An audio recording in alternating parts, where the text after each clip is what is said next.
Repeat after me. Republicans ran up the debt, and now they don't want to pay the bill. What our nation is facing today is a mountain of debt run up mostly by 3 Republican presidents, Ronald Reagan and 2 Bushes. And now today that very same Republican Party is saying no way to the Democrats who just want to pay off that pile of Republican debt. Think about it this way. The Republicans ran up a huge credit card bill, and now they're refusing to pay for it. They took the good times. They took the stimulation of the economy from all that spending. They took the benefits from all those wars. Remember George W. Bush, I'm going to get me some political capital by invading Iraq, and then I can use that to privatize Social Security. Now they don't want to pay for it. If you or I did that with our credit cards, and we did it intentionally, it would be called fraud, and we'd be in jail. Here's why we're in debt. Before Reagan took office, our national debt was under $1 trillion. Our top tax rate on the wealthiest Americans, 74%.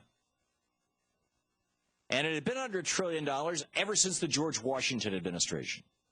But Reagan promised the nation good times, so he gave all his rich buddies and funders tax cuts and then put $2 trillion on the nation's credit card. Reagan borrowed and spent in just 8 years more money than every president of the United States from George Washington to Jimmy Carter combined.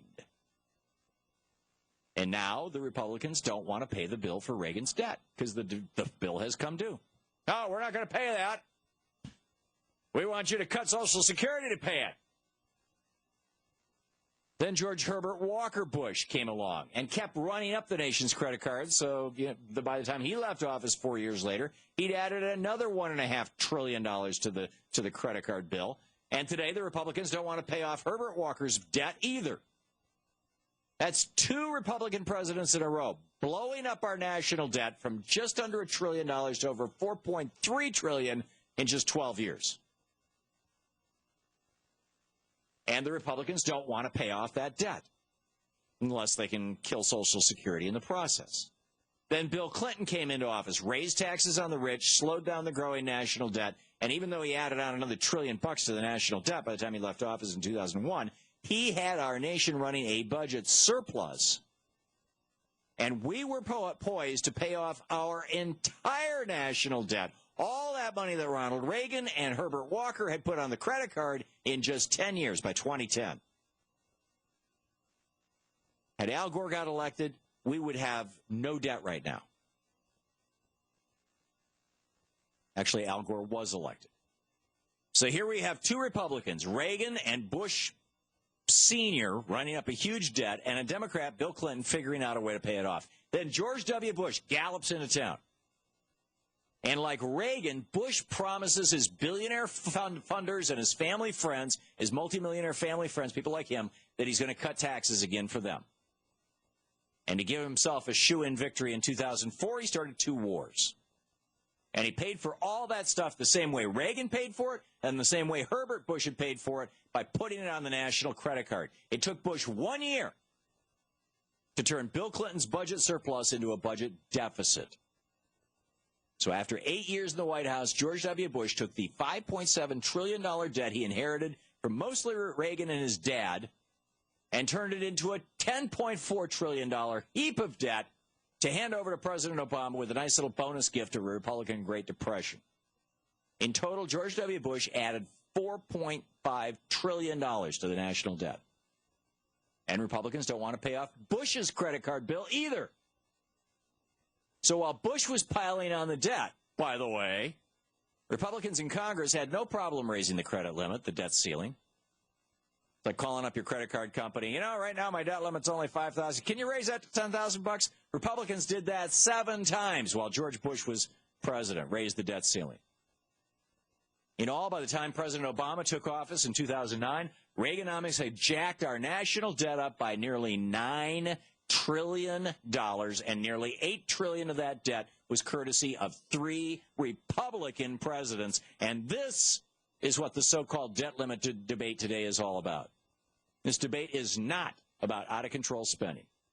It's not about big government under President Obama. In fact, President Obama, right now, there are 500,000 fewer government employees than there were the day that he came into office, mostly because in red states, Republican governors are laying government employees off trying to crash the economy as hard and as fast as they can so that things will absolutely suck in 2012 so that President Obama will not get reelected.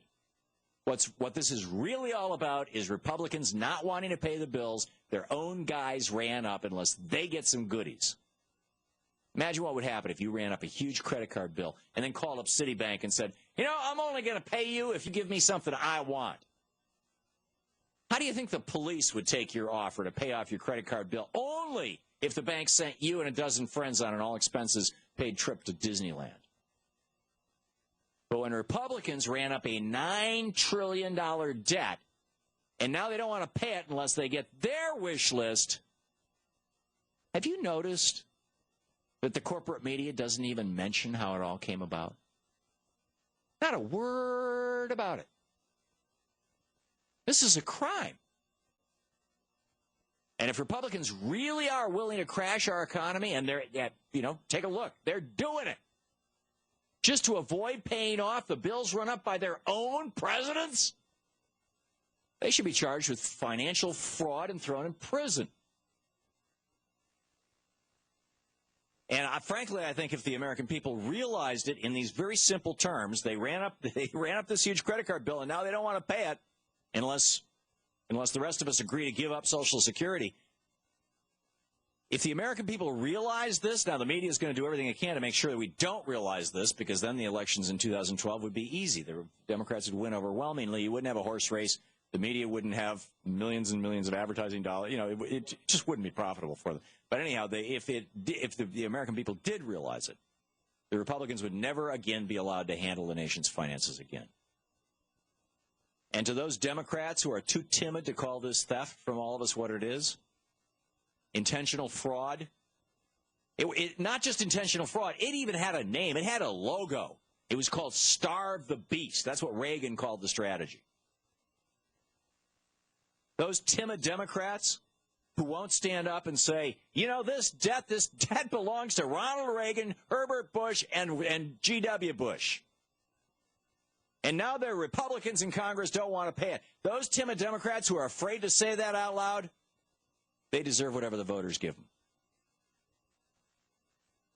And that's my biggest fear, frankly, is that the Republicans are going to succeed in this strategy that was laid out in 1976 by Jude Wanniski in his Two Santa Clauses Theory white paper. Later became, I read it in the Wall Street Journal years ago, decades ago, that the Democrats have always been Santa Claus. They have Social Security, they have unemployment, they have Medicare. Republicans need to become Santa Claus too. So when we get in office, spend like drunken sailors.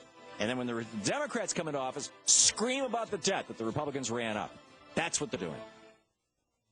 This is the Thom Hartmann Program. Republican Santa Clauses. Why won't the Democrats call them out on this? 15 minutes past the hour. You heard it here